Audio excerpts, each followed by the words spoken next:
Passion et proximité, toutes les valeurs de l'artisanat se retrouvent dans Terre de France. Tiens Jacques, j'ai oublié. Je t'avais confectionné une petite tarte au chaours. En plus de l'andouillette? Oui, un feuilleté royal au chaours Je repose l'andouillette. qui est sensationnel. Tu vois? Voilà, regarde. Waouh, ça se... Hein, Alors, je te dis tout ce qu'il y a dedans. C'est déjà une faille. pousse la caméra, toi. Tu sens? Vous sentez? Ça sent bon, hein? Dis donc, alors c'est... Alors là-bas, c'est une pâte feuilletée beurre, Ouais. déjà. Ensuite, Tu mets du chaours dedans. complètement jambon. Alors le jambon que je fais, bien sûr. Hein. Ouais. Les champignons, le gruyère, la crème fraîche. Tout ça par abaisse. C'est que du bonheur. Je vais t'en couper une tranche pour que tu le voies bien. Ouais. C'est plus une semaine à 3, c'est une semaine à 3 kilos, là. Bon.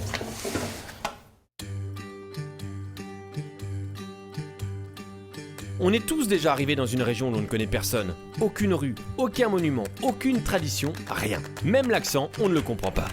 Alors, dans ces moments-là, on a besoin d'un guide. Celui qui indique le chemin, qui connaît les secrets, qui partage sa culture. Et le guide aujourd'hui, c'est lui. Et pour l'aider dans son tour de France, il a fait appel à toutes les télés locales et régionales du pays. Tous ensemble, on a créé une émission ancrée au cœur des 36 000 communes et de leurs 60 millions d'histoires. Et vous allez voir que la proximité peut vous faire voir du pays. Cette émission, c'est Terre de France.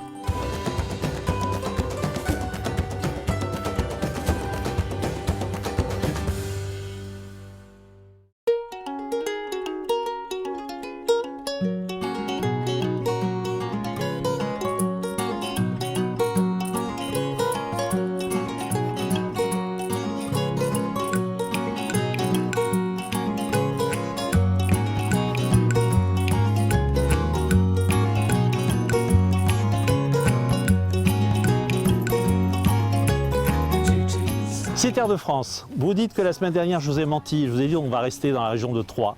Eh bien non, nous ne sommes pas sur la Côte d'Azur, nous ne sommes pas sur le bassin d'Arcachon. Nous sommes toujours dans la région de Troyes, sur le lac d'Orient, parmi les voiliers. Un lac bordé par la forêt d'Orient qu'on ira découvrir. C'est une réserve écologique. On parlera des Templiers aussi, avec François, un médecin historien qui s'y connaît, croyez-moi. Et puis Salvatore, un champion du LM, va nous faire voler au-dessus de ce lac et de cette forêt magnifique. C'est Terre de France, beaucoup de choses à découvrir cette semaine encore.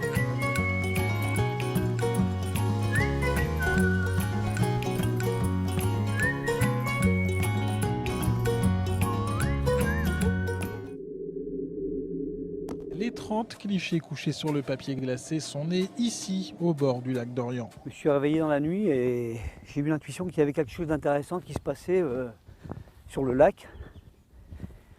Donc je suis parti. J'ai laissé un petit mot à ma femme sur la table en lui disant je suis parti voir l'Islande au lac.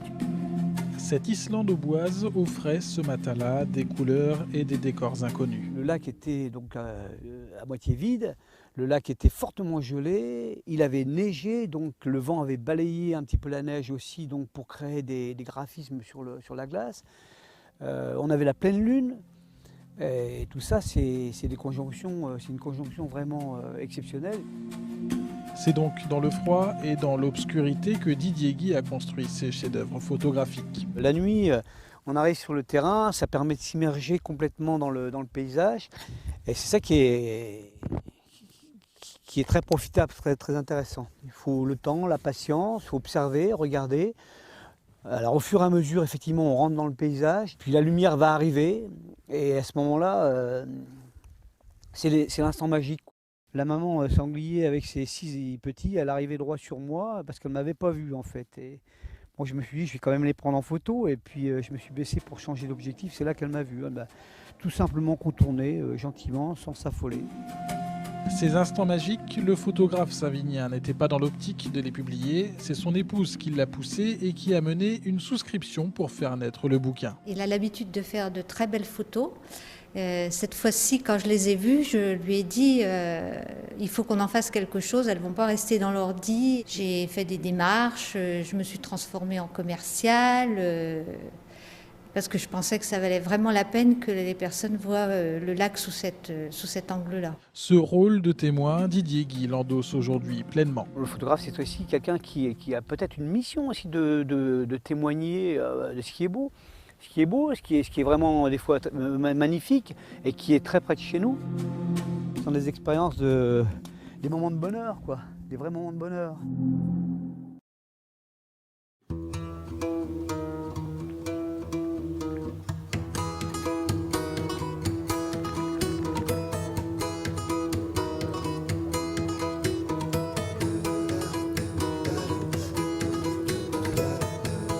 C'est un de nos 3 gros pépins. Ça va être un des plus âgés. Ce que je disais, c'est que la période de reproduction commence à approche. Donc là, ça commence à bouger. Le brame. Voilà. Ça, c'est exceptionnel qu'ils viennent Ah oui, en bordure comme ça. il n'est pas farouche. Hein. Non, non, c'est exceptionnel.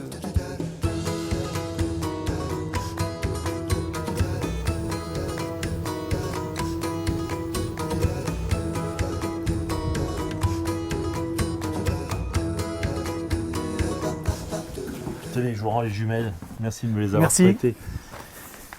Vous avez la belle vie, vous, hein, Thierry? Je suis pas toujours à l'extérieur, contrairement à ce que vous voyez aujourd'hui. J'ai aussi un peu de travail administratif. C'est vrai? Bon, il y en aura beaucoup aussi, quand même. Si, quand même, parce que pour C'est dommage. s'occuper d'un parc naturel régional, il y a beaucoup de démarches administratives, financières, il y a du travail De gestion. de gestion et aussi de négociation, de discussion. Eh oui. Il faut convaincre les gens de notre bonne foi, il faut associer les élus. Bon, alors on va vous expliquer. D'abord, je vous présente Thierry, qui est le directeur adjoint de ce parc régional naturel de la forêt d'Orient. Oui. J'ai tout bon? Parc naturel régional, Non, c'est un détail. C'était dans l'autre sens, c'est pas grave, ça revient au même.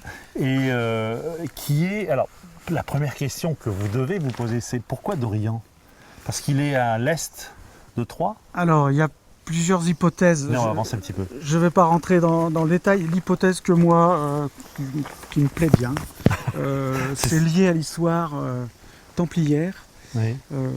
Donc l'ordre des Templiers qui a été fondé dans la banlieue de Troyes il y a un certain nombre d'années, les Templiers avaient amassé des possessions lors des croisades et avaient placé Le trésor des Templiers. le trésor, on en parle un peu, avaient surtout acheté des terres, des fermes, des étangs, des forêts. Oui. Et une des plus grosses Ici, l'avant-orage, possessions templières de tout l'Occident chrétien était en forêt du Temple, dans le parc de la forêt d'Orient. Donc on peut imaginer que Orient, les croisades, voilà, ça c'est l'hypothèse Alors, médiatique. elle me plaît bien aussi, hein, je suis comme vous, hein, moi elle me fait un petit peu rêver. Cette forêt est une forêt ancestrale, enfin c'est très, très ancienne avec...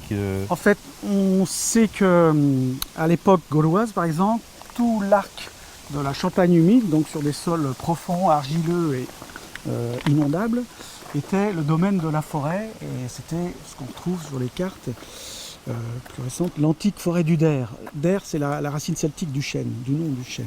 Voilà, donc ce sont des chênaies charmées, dominantes, sur des sols profonds, gorgés d'eau, et avec des chênes, des très gros arbres, donc en futaies régulières, avec des arbres de très gros diamètre qui font la réputation et la qualité des bois de la forêt d'Orient au niveau du chêne. Mais il y a toute une tradition du bois ici, hein, Thierry. Le bois est ancré donc dans le terroir, dans les paysages. C'est une source de revenus importants pour l'État. C'est un savoir-faire aussi, Et c'est le travail du bois, voilà, l'artisanat tout à fait. du bois, L'artisanat etc. du bois avec les constructions traditionnelles Oui.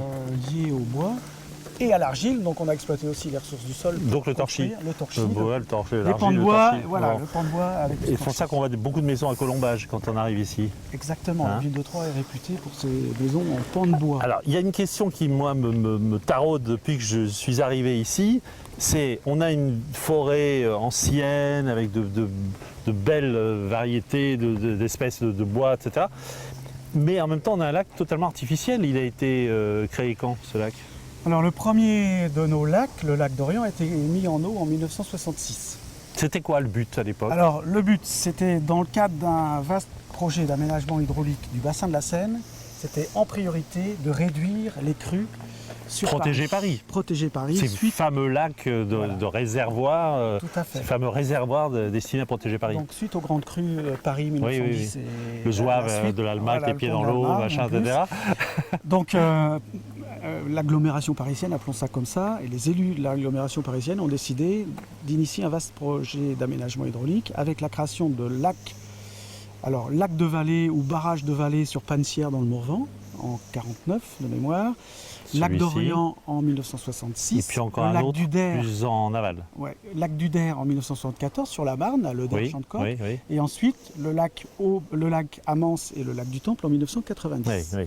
Alors, en même temps, il y a le lac sur la Seine, le lac d'Orient, alimenté par la Seine. Tout à Puis fait. il y en a deux autres, ou un autre ou deux autres qui sont C'est les- alimentés par l'Aube. Les deux autres qui sont connectés, donc c'est le lac du Temple et le lac Amance, qui sont nos petits derniers, qui ont été mis en eau en 1990, ce qui confère à notre territoire une surface en plan d'eau artificiel qui est exceptionnelle. C'est l'équivalent du lac d'Uder.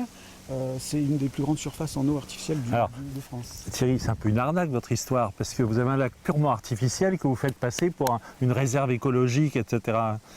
On pourrait le penser, Bon. mais je renvoie l'ascenseur en disant la singularité de ce territoire, c'est d'être à l'origine un territoire artificiel, puisque c'est la création du lac d'Orient qui a quand même initié la mise en place d'un parc naturel régional à l'époque, en 1970, pour essayer de faire avaler la pilule de création de ce lac.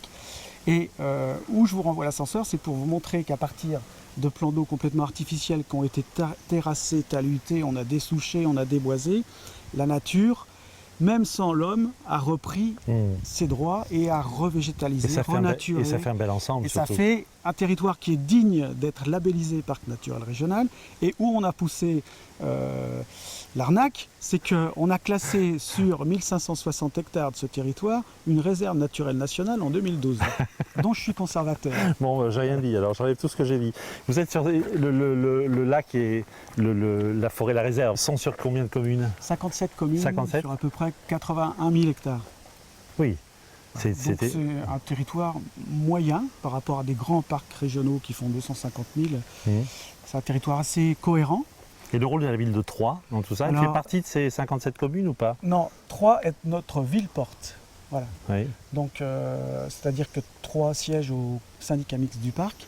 Troyes est un partenaire donc administratif, politique et financier du fonctionnement du parc. Mais il ne fait pas partie de ces communes. Et Troyes, pour les habitants de Troyes, le parc est un espace récréatif, de détente, les plages, les activités nautiques, la baignade, la voile. Oui, parce qu'en plus, non seulement c'est une réserve, mais on y fait du bateau, Voilà, il y a donc, des plages, il y a des petits restos, il y a des... c'est pas une réserve Il y a d'Indiens. presque des paillotes, quoi.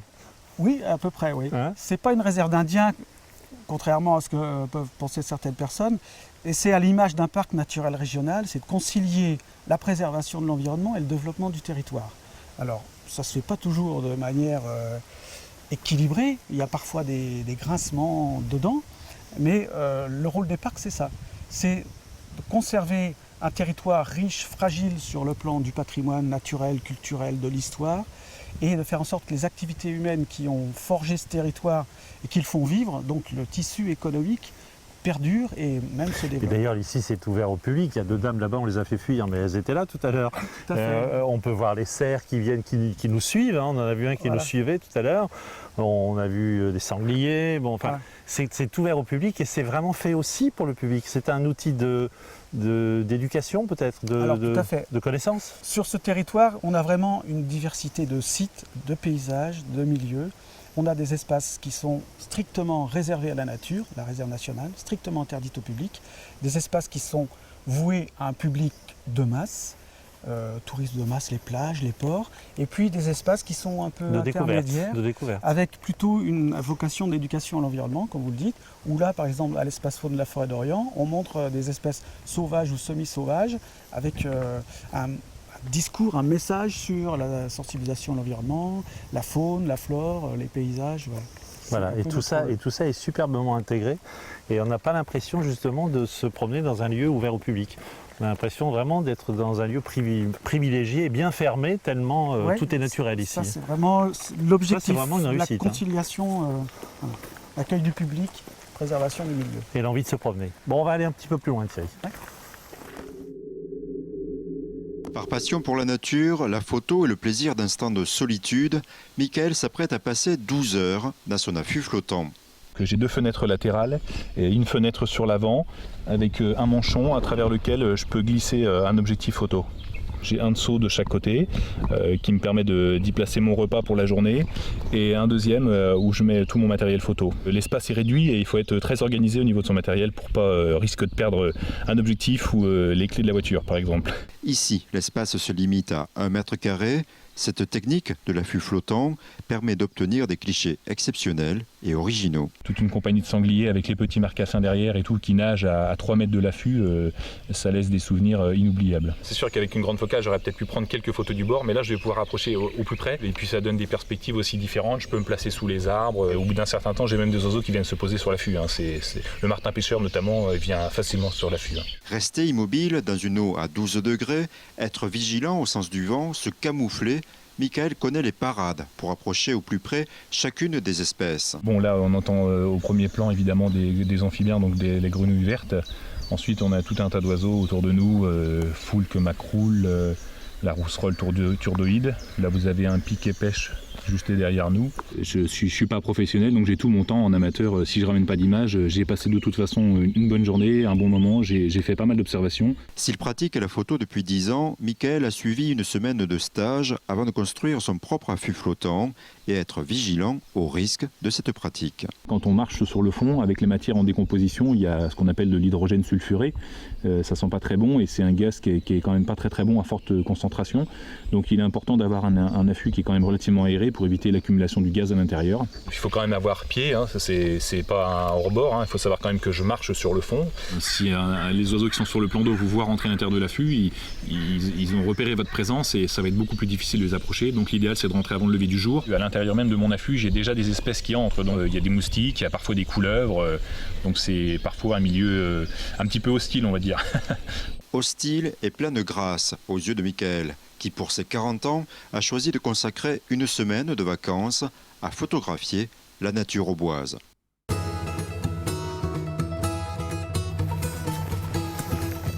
Les élans sont très liés à la forêt. Donc ils épluchent, on voit par maman, vous voyez les tiges qui sont... Ça c'est vraiment les élans. Alors ils abroutissent, ils mangent les feuilles, les rameaux. Ils prennent un rameau, ils tirent avec les dents comme ça.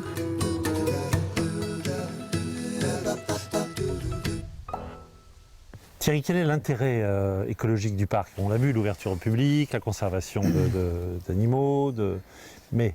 Alors en fait, l'intérêt écologique du parc repose sur la diversité des paysages, des milieux naturels et des habitats qui sont favorables à la faune et à la flore sauvage. Donc on a des milieux aquatiques, le lac derrière nous par exemple, ses bordures marécageuses, on a des milieux forestiers, on a des milieux prairiaux, des milieux agricoles, on a des pelouses calcaires, des mares, des étangs, etc., etc.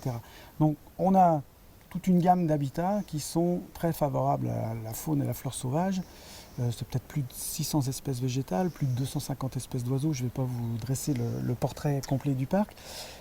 Quelques témoignages quand même. Ce territoire fait partie d'une zone humide d'importance internationale au titre d'une convention internationale.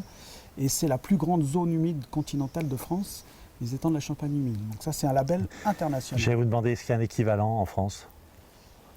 En continental, non. Non. Sinon, en littoral, on peut dire que le golfe du Morbihan, c'est un site Ramsar. La Camargue fait partie des sites Ramsar. Voilà. Mais enfin, il n'y en a pas 10. Hein. Il n'y en a pas 10. Il n'y en a pas 10. Voilà. Vous auriez pu faire un autre métier? Non, parce que je suis tombé, pas dans les parcs quand j'étais petit, mais je suis tombé dans la nature quand j'étais petit. On n'en sort jamais. Hein. Non. C'est quand même beau, les terres de France. Oui, je pense. Merci Thierry. Merci. Chaleur oblige, la plage de Ménil-Saint-Père est comble. Mais ici, les cerfs-volants ont volé la vedette au soleil à l'occasion d'un spectacle imaginé par Nasser Volant. Depuis l'âge de 6 ans, ces objets alimentent son imaginaire. On fabrique des cerfs-volants, on en vente. Par exemple, j'ai fabriqué des châteaux, les cabines de téléphone, machines à laver. Les enfants, ils l'appellent gaufres, les fusées. Et n'importe quel genre de cerf-volant qu'on fabrique, on en vente. Et quand on le fait voler, ce sera super. On pourrait envoyer et les publics dans leur rêve d'enfant, maman, papa, grand-mère, grand-père, tout le monde peut regarder cette activité-là. J'ai 46 ans et je suis toujours un enfant. J'adore mon métier et en même temps, tout le monde m'a dit, tu veux faire d'autres choses? Je ne veux pas faire d'autres choses qu'à part le cerf-volant.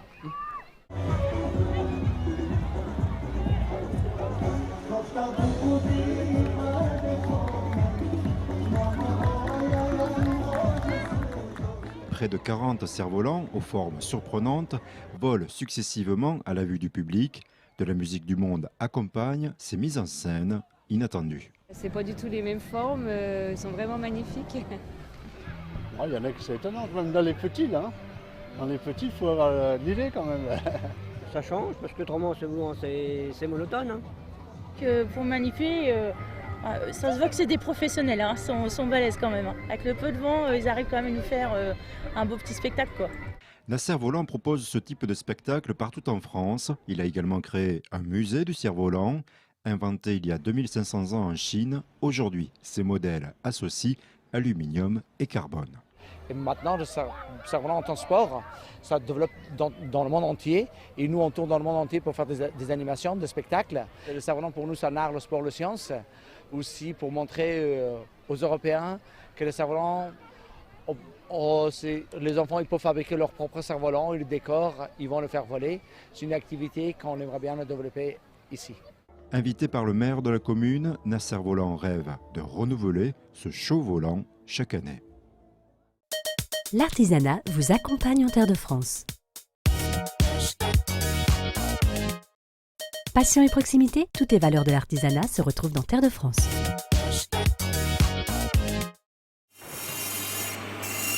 Dextérité, précision et concentration, ce sont les qualités qu'utilise chaque jour Roselyne, employée dans un laboratoire de prothèses dentaires. Cela fait maintenant 21 ans qu'elle occupe le même poste et elle ne s'en est jamais lassée. On peut toucher à pas mal de matières, le métal, la cire, la céramique, c'est assez varié. Et puis nous, on crée tous les jours des nouveaux cas, c'est intéressant.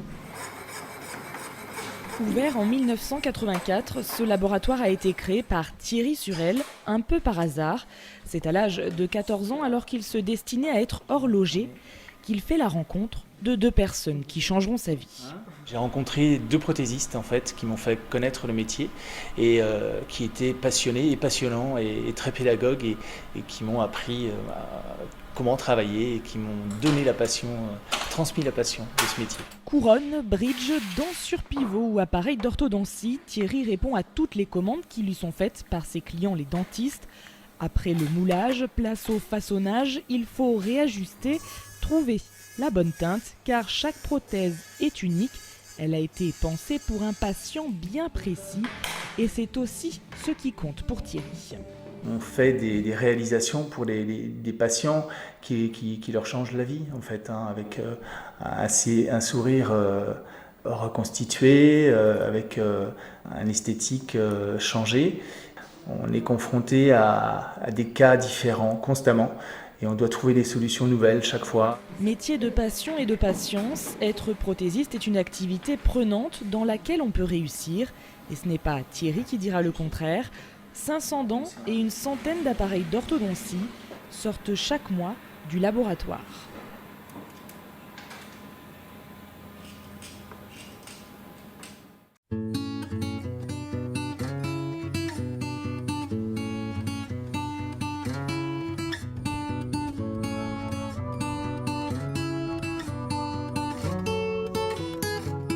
Salvatore, c'est vrai que je suis trop lourd pour monter là-dedans? Absolument pas, Jacques. Non, il n'y a vraiment pas de souci. J'ai eu peur. Non, on peut monter à deux sans problème. C'est le but. Hein. Je vous le présente, Salvatore, parce qu'il est, regardez, juste au-dessus de l'aile. En dessous ou au-dessus, tu préfères? Vous avez fondé, c'est une école ici, c'est votre petite entreprise. Là. Voilà. Bon. Mais vous n'êtes pas d'ici, vous êtes d'où, Salvatore? Alors, en réalité, donc moi je suis né en Italie. Ouais. Hein, et très vite, mes parents m'ont emmené en France et en fait, j'ai pratiquement tout le temps vécu en Champagne-Ardenne. Oui. Et notamment dans l'Aube. Donc, j'étais pas loin, j'étais à Troyes et j'étais Qu'est-ce qui vous a attiré sur cet aérodrome? Au départ, c'est la région des lacs. Je voyais les lacs, c'était vraiment, je voulais aller voir, l'impression de survoler la mer. Et puis en même temps, ce qui m'a fasciné quand je suis arrivé avec mon petit ULM, c'est cette piste de 3 km qui vous donne l'impression d'atterrir à Roissy. Et donc, j'étais tout heureux et tout fier de pouvoir me poser sur cette piste. Commandant de bord de 747. Voilà, en quelque sorte. On en rêve tous, hein, dès qu'on pilote. Ouais, tout à fait. Ouais, mais ça fait une drôle d'impression d'être dans un cockpit de 747, hein, ça je peux vous le dire. Alors, ici, donc, c'est école du LM. On a vu un élève sortir un avion tout à l'heure. Oui, donc en fait tout ce qui est lié à l'ULM, l'école, et puis également des prestations comme la photo, la vidéo, et puis beaucoup de vols touristiques parce que la région s'y prête. Ouais. Alors vous savez ce que vous allez faire, Salvatore, c'est que tout à l'heure Damien, qui est en train de tourner là-bas à l'extérieur, vous allez l'emmener, il va faire des photos magnifiques au-dessus du lac. Hein. Vous allez tournicoter au-dessus du lac pour faire des photos, comme ça vous allez pouvoir les voir. Nous, Avec pendant ce plaisir. temps-là, on va regarder un petit peu vos appareils. Et qu'est-ce que ça fait qu'est-ce que ça change un paysage vu du ciel? Moi je dis toujours une chose, Salvatore, c'est que par exemple, vous prenez Marseille, vous arrivez à Marseille par la gare Saint-Charles ou par l'autoroute, et puis vous arrivez à Marseille, comme on a eu l'occasion de le faire dans Terre de France, par le port, c'est pas la même ville. Est-ce que c'est la même chose en l'air? C'est-à-dire un paysage vu du ciel, c'est pas le même que vu du sol? En tout cas, moi, c'est ce que tous les gens... On voit des choses différentes. Oui, c'est ce que tous les gens que j'emmène me disent. Que ce soit les gens qui habitent dans l'Aube ou en Champagne-Ardenne, ou alors les étrangers qui sont de passage, c'est vrai qu'on a vraiment une dimension. On a une globalité, on a une vue globale et on situe les choses complètement différemment. Parfois, quand on est au sol, on n'imagine pas la structure des choses qu'on peut voir. Il y a des choses qu'on voit du ciel et il y a des choses qu'on ne voit pas vu du ciel. Parce que c'est un peu plus à plat et que donc il y a des reliefs qu'on perçoit moins bien. Tout aussi. à fait. Hein, Oui, c'est vrai que c'est plus difficile de se repérer. Tout à fait, parce qu'effectivement, quand on monte, on voit beaucoup moins les reliefs, absolument. Alors ça, je voudrais vous le présenter parce que c'est le bébé chéri. C'est Nicolas Hulot qui l'a utilisé, ça, oui, tout à fait, ouais, dans certains Ushuaïa, hein, je crois. C'est un fan d'hydraviation, Nicolas. Alors, c'est quoi? C'est un avion, c'est un planeur et c'est en même temps un hydravion. Enfin, déjà, c'est un ULM parce qu'il fait partie de la catégorie ULM, mais il a la capacité de pouvoir se poser sur l'eau. Oui. Donc, à ce titre, c'est un amphibie en fait. Viens, regarde dedans. On peut soulever Oui, bien sûr. Salvatore ? Voilà.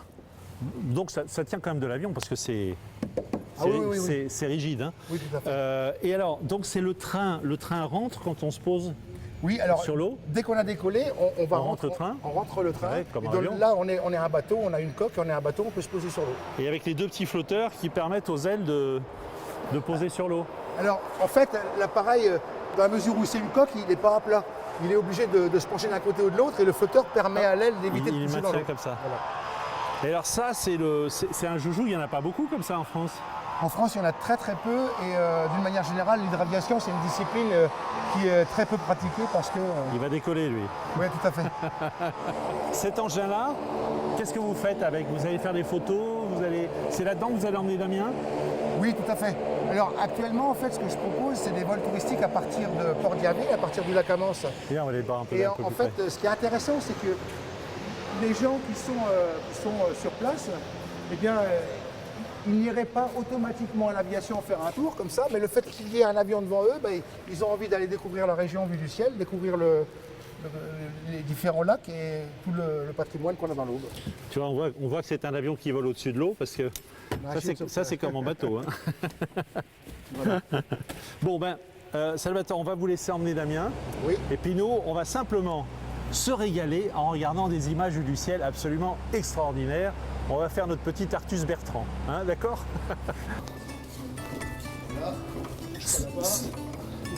C'est beau de faire un train rentrant comme ça, hein, là-dedans. Ouais, c'est super.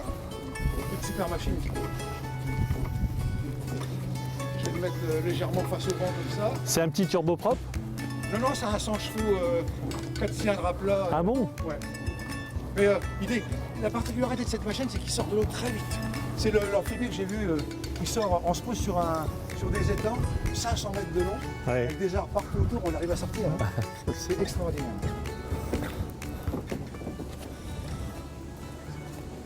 Ah, c'est une machine fabuleuse. Ouais. Voilà, c'est bon, ça ne bougera pas. On installe les GoPro là, pour faire les images. On a demandé à Damien de s'accrocher au flotteur, mais il n'a pas voulu. Je ne comprends pas pourquoi. Ça devrait fonctionner. Comme dans l'homme de Rio, vous savez, monter sur l'aile comme ça, mais il n'a pas voulu. Hein? Il est un peu dégonflé, Damien, je trouve. Hein, Damien? T'es dégonflé, je trouve. On se met debout dedans et ensuite, on s'assied.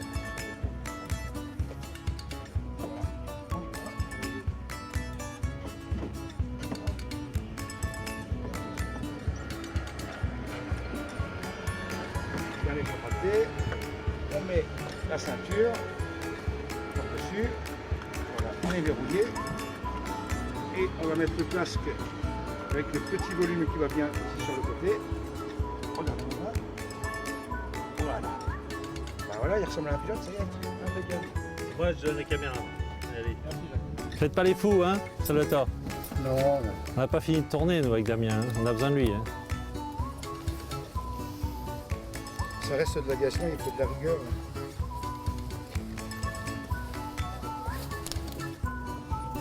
Donc là, ici, c'est bon, moi je suis paré pour démarrer. Bon, Salvatore, merci. Faites-nous des belles images. On va faire le maximum, Jacques. Allez, je ferme. Merci. Bon vol. Merci beaucoup. Il y a le casque.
son bateau grâce aux avirons.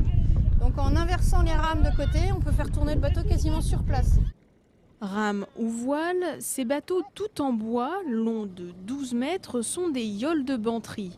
Aujourd'hui, celles-ci ont 10 ans et c'est sur les lacs d'Orient qu'elles sont venues les fêter.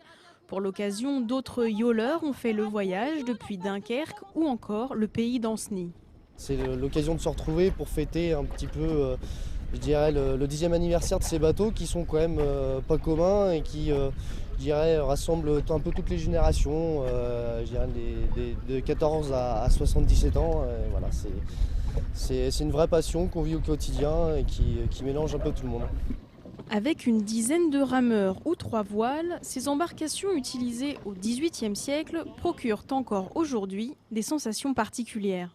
C'est un plaisir de beaux bateaux en bois, très longs, très élégants. C'est le plaisir du travail d'équipe et de l'esprit d'équipage assez fort, puisque bon, quand on rame assez longtemps, ça peut être physique et il faut être quand même assez tous ensemble et bon, ça crée pas mal de liens. Car l'équipage doit être solidaire et discipliné pour que la yole progresse bien, mais le plus dur reste le démarrage. En fait, quand on est à l'aviron, si vous voulez, le plus dur c'est de la lancer, parce que le bateau en lui-même, la coque fait 1 tonne, bon, plus les avirons, plus les mâts, plus tout ce que tout le monde emmène sur le bateau. Donc quand c'est à l'arrêt, le premier coup de rame est assez dur, mais après quand on commence à avancer, donc le bateau prend l'inertie. Et on va dire que le coup d'aviron peut accompagner plus l'air du bateau que fatiguer la personne qui tire sur l'aviron quand on commence à bien savoir ramer. Même si évidemment on s'améliore avec la pratique, la yole reste accessible à tous. Il faut aimer la navigation, il ne faut pas avoir le mal de mer, voilà. C'est convivial, c'est vraiment, on est là, on prend plaisir, on s'amuse. Physiquement, ça ne demande pas non plus énormément de physique, on rame, donc il faut avoir un peu de bras. Et puis c'est tout, après c'est juste des termes techniques à apprendre et à connaître. Et voilà. Niveau sport, enfin le sport, je veux dire, tout le monde peut faire de la yole. Pour tester la yole, pas besoin d'attendre 10 ans. Tous les samedis après-midi, la MJC organise des activités voiles sur les lacs d'Orient.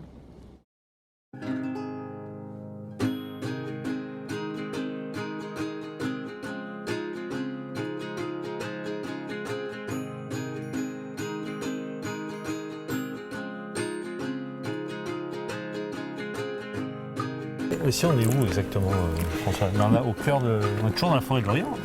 On est au cœur de la forêt d'Orient. C'est une forêt qui s'appelle la forêt du Temple. C'est-à-dire c'est un espace spécifique qui rappelle effectivement l'épopée des Templiers qui se sont implantés ici. Alors, voilà. D'abord, je vous présente François, un médecin historien. Hein, comme quoi, hein, oui. On peut tous bien tourner, hein, oui, c'est pas interdit. Bon. Un médecin historien. Et vous évoquez les Templiers tout à l'heure avec notre ami du parc. On avait 2 hypothèses, la forêt d'Orient parce qu'elle est à l'est ou la forêt d'Orient à cause des Templiers. Et puis on a gardé celle des Templiers parce que ça nous faisait un peu rêver. On a raison, on n'a pas raison, François? Non, c'est pas tout à fait vrai, parce qu'en réalité, dès la fin du XIe siècle, cette forêt portait déjà le nom d'Orient, donc bien avant l'arrivée des Templiers. On oublie les Templiers? On oublie les Templiers. Bon, on oublie provisoirement, parce qu'on va en reparler. Cette forêt, François, alors, vous parliez de temples. De quoi s'agit-il? Le temple, c'est un ordre religieux et militaire qui a été fondé dans le contexte des croisades, tout simplement pour assurer la sécurité des pèlerins en Orient. Voilà, tout simplement. Alors, là, vous nous emmenez où, là, exactement? Là, on va vers ce qu'on appelle une petite commanderie templière. C'est-à-dire que, en réalité, en Orient, il y avait les combats, il y avait les Templiers et tous les croisés qui étaient là, qui se battaient pour protéger les lieux saints. Mais évidemment, c'était ce qu'on appellerait le front. Mais il y avait toute la logistique de l'arrière, dans les pays occidentaux, où il fallait faire produire des richesses pour assurer effectivement le financement de ces croisades qui étaient particulièrement coûteuses.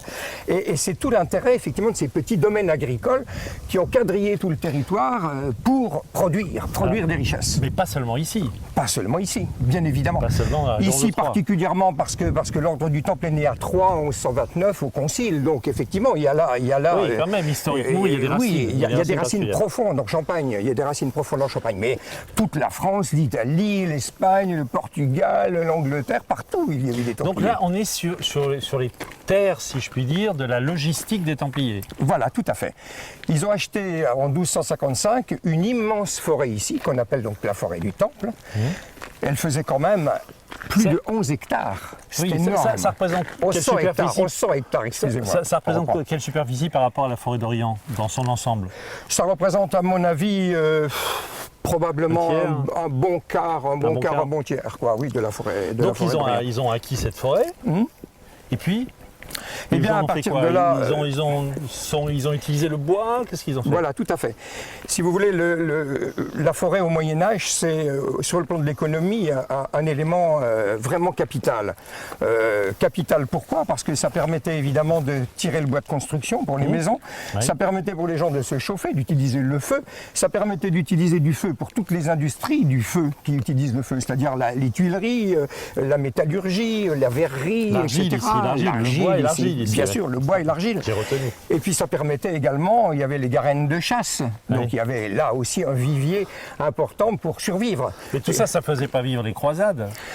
Non, mais bien sûr, mais l'exploitation de ces bois par les Templiers, ils vendaient les bois, bien évidemment, et surtout, ils concédaient des droits d'usage aux communautés villageoises riveraines qui venaient s'approvisionner dans leur forêt. Et ils touchaient évidemment des royalties qui leur permettaient évidemment de financer la croisade. Aujourd'hui, on appellerait ça, François, un modèle économique. C'est un modèle économique. Le modèle économique des Templiers. Performant, très performant. Un modèle économique très performant. Donc là, on est au cœur de cette forêt qui leur appartenait. Tout à fait.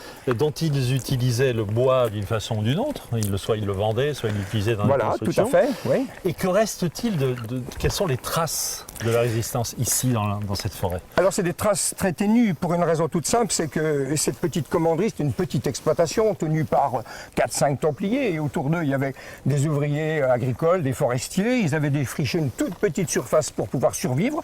On avait son petit champ de blé, un peu d'élevage. Oui. Et puis, pour le reste, bien évidemment, on a construit des bâtiments, des petits bâtiments, des granges, des bergeries, etc., une chapelle, mais tout ça était en pan de bois, sur des assises de briques, et évidemment, ça n'a pas résisté au temps.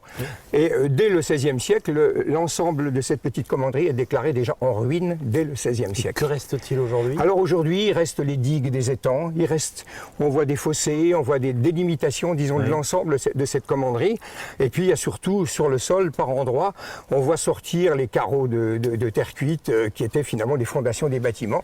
Et tout ça est remué allègrement. Attendez, François. Oui. Non, mais je ne voudrais pas qu'ils écoutent parce que... Le trésor. Ah, le trésor. Le trésor, effectivement, c'est une très bonne question et on en parlera. Santé, Montjoie, Saint-Denis, Philippe, Wautras.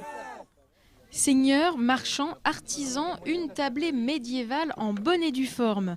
Tout le week-end, une vingtaine de passionnés a investi ce campement juste à côté du camping de Ménil-Saint-Père. De l'époque viking à la Renaissance, chacun se fond dans son personnage pour mieux montrer au public les coulisses de l'histoire.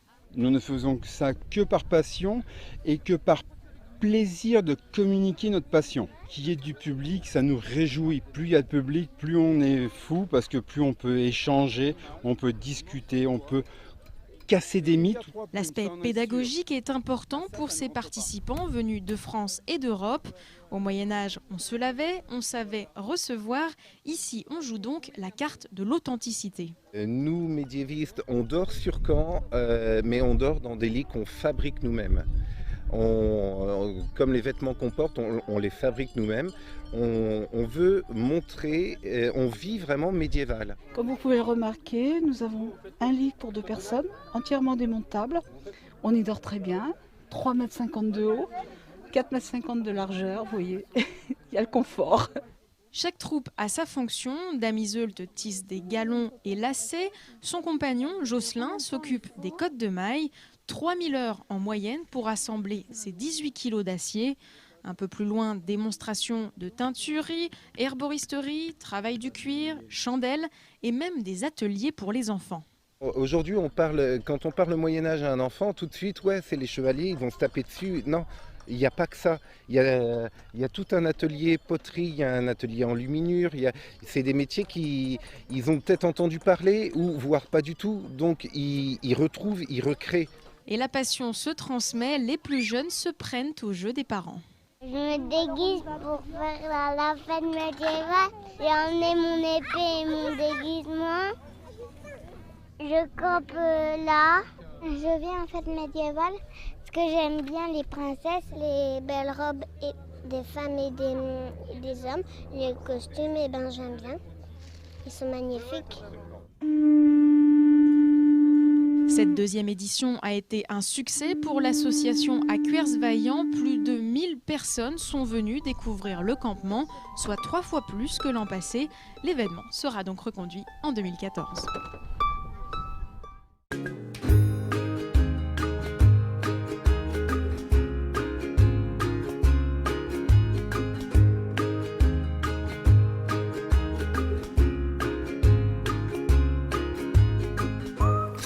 Ici, François, il y avait donc plusieurs étangs? Oui, il y avait plusieurs étangs. Il y avait 4 étangs qui entouraient la commanderie templière. Pourquoi? Tout simplement parce qu'à l'époque, le poisson était quelque chose de très important. Il fallait jeûner. Voilà, c'est les prescriptions religieuses, effectivement, qui imposaient aux gens un jeûne qui allait parfois jusqu'à 200 jours par an. Donc il fallait des réserves de poissons très, très importantes. Et je suppose aussi que ça les protégeait des animaux sauvages. Bien sûr, ça servait également de limite naturelle, notamment sur le flanc est de la commanderie. Ça les protégeait effectivement. Alors, on en voit, il y en a un de l'autre côté là-bas, qui a été asséché à quel moment? Alors, ces étangs ont été asséchés très tardivement, c'est-à-dire qu'en 1793, au moment de la Révolution, pour juguler la famine qui s'installait un peu partout, on a récupéré la moitié des plans d'eau pratiquement de France en les asséchant parce que le fond était très fertile. Voilà, tout à fait. Et ça permettait effectivement d'avoir un très bon rapport immédiatement. Et donc là, maintenant, un tout petit peu plus loin, on va tomber, là on s'est un peu enfoncé dans les bois, vous avez dû remarquer, et on va tomber sur ces fameuses digues. Voilà, tout à fait. Les digues, sur ce qu'il en reste. Sur ce qu'il en reste. C'est effectivement le témoignage direct du travail des Templiers, puisque ça fait partie des aménagements de leur territoire à l'époque. C'est ce que les gens viennent chercher ici, voir ces digues, ou c'est vous qui avez décidé dans vos ouvrages, vous en préparez un, comment s'appelle-t-il déjà? Oui, c'est les Templiers dans la forêt d'Orient. Et donc, c'est vous qui avez décidé de partir à la recherche des traces de ces Templiers et qui avez mis au jour ces restes, disons qu'à partir des archives, de archives, on a essayé de comprendre comment était structurée effectivement cette forêt du Temple, et on a découvert effectivement qu'il y avait au centre une maison du Temple qui s'appelait la Loge Bazin, tout simplement, qui était une commanderie. Bon, ça a quand même été un petit peu aménagé depuis. Oui. Bravo pour la marche arrière, Christian, bravo. Sans tomber, vous avez vu, il n'est pas tombé. Voilà la digue, et donc il faut imaginer... Attention, il y a un fossé, Christian. Il faut imaginer, voilà, toute cette digue. Voilà la digue. Voilà la digue, et donc l'étang était en contrebas de cette digue, elle dessine un fer à cheval.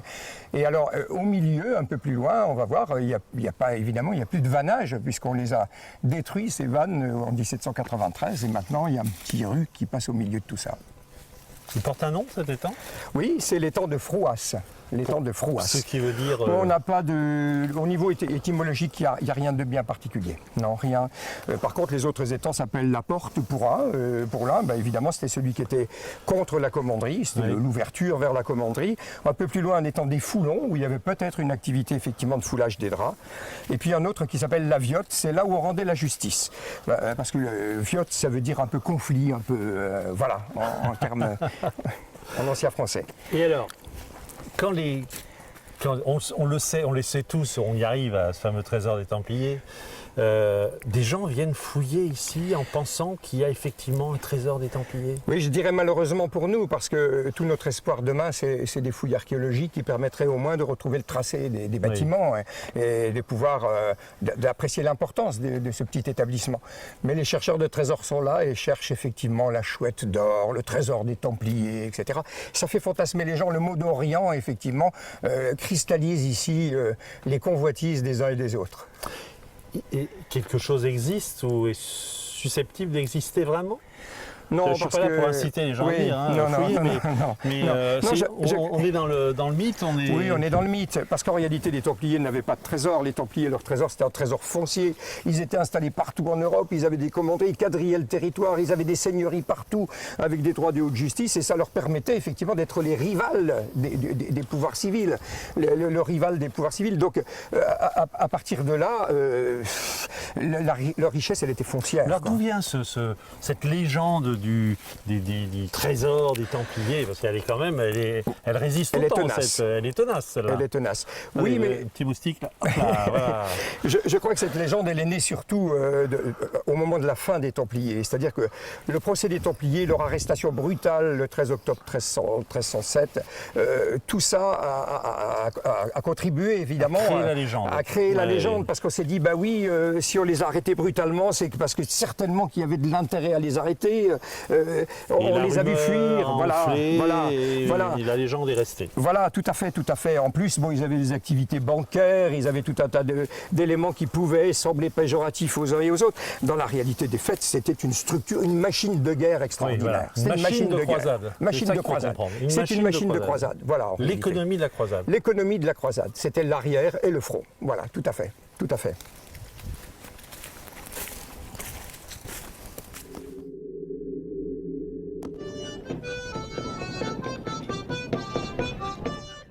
Ils ont dansé avec les siècles. Ce samedi, au port de Ménil-Saint-Père, la trentaine de membres des Ribot-Courtins a effectué les danses champenoises du 19e et du début du 20e siècle dans le cadre de l'opération à la rencontre de nos traditions. On perpétue les traditions des maraîchers de la rivière de Corps, puisqu'on sait que la rivière de Corps était un grand jardin et fournissait toute la ville de Troyes en légumes. Et pour perpétuer la mémoire des jardiniers, quoi de mieux que de porter les habits d'antan? Le costume de jardinier, il a une coiffe assez longue, ce qui permettait de cacher la nuque du soleil. Le groupe breton Carolérien Arvro a accepté de venir participer aux festivités. Ce rendez-vous est l'occasion pour eux de conjuguer passé et futur au présent. Ça soude le groupe et puis ça nous ouvre aussi vers d'autres cultures, non seulement des régions françaises, mais aussi d'Europe. On est tourné un petit peu par le passé, tout simplement parce que nous sommes fiers de nos racines, mais on est aussi très ouvert vers l'extérieur, à toutes les cultures et vers l'avenir. Exemple de lien entre le passé et le présent, cette embarcation nommée Yole perpétue la mémoire de l'histoire maritime. D'un bateau qui date de 1796. Celle-ci, elle a été faite en 2000 dans le cadre du défi Jeunes Marins. Et en fait, c'est un bateau qui marche soit à la voile, soit à l'aviron, qui fait 12 mètres de long et qui est tout en bois. En 1796, l'amiral Nelly a été aider les Irlandais en baie de Bantry à se battre contre les Anglais. Il y a eu une grosse bataille, une grosse tempête aussi. Et au niveau de la tempête, le seul bateau qui a survécu, c'était la Yole, qui s'est échoué sur la plage. Et les Irlandais l'ont pris, ils l'ont mis dans le musée à Dublin. Et donc ce bateau, notre bateau eau douce, est la réplique exacte de la Yole qui s'est chavirée en 1796. Une Yole traditionnelle qui voguera cet été dans le golfe du Morbihan. 10 jeunes au bois auront alors le privilège de ramer et voguer comme au XVIIIe siècle.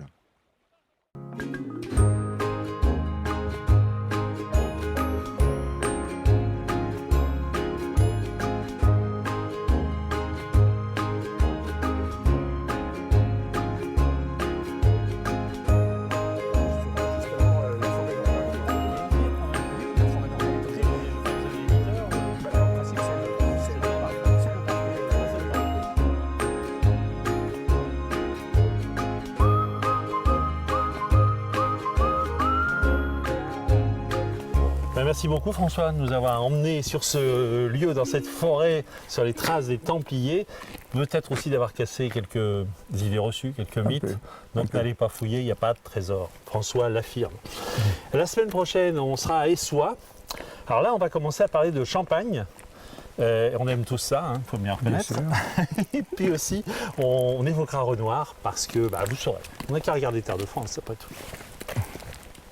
Donc là, c'est 3. Là, on était là la semaine dernière, les lacs, Forêt d'Orient, Forêt d'Orient, etc. Là, on va où, François? On va aller sur Essois. Essois qui se trouve là-bas, près Bar-sur-Seine. Et on longe la Seine, là. Et on va longer la Seine par la petite départementale. Mais là, il y a des vignobles déjà. Là, on est au pied, tout dans le massif de vignobles. C'est le vignoble du Bar-sur-Aubois. C'est un temps à rouler dans une cabriolet. Hein. Ah oui, oui. Je présente François. Alors, François, il était géomètre expert aujourd'hui. C'est un passionné, toujours. Il a été un passionné de voitures. Il est aussi organisateur, François, des 48 heures automobiles. Qui ont eu lieu il y a quelques jours. Il y a quelques jours. On verra un reportage de Canal 32 tout à l'heure. On y va, mais c'est le jour où il faut enlever la capote. Le soleil est là, on Allez, va y tu prends aller, la hein. carte, François. Ouais. On y va. Tu la prends. Ouais, je la prends. Alors Si je vais j'arrive. en route.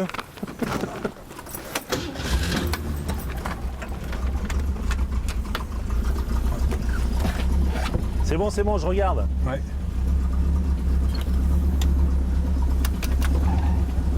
Électrique.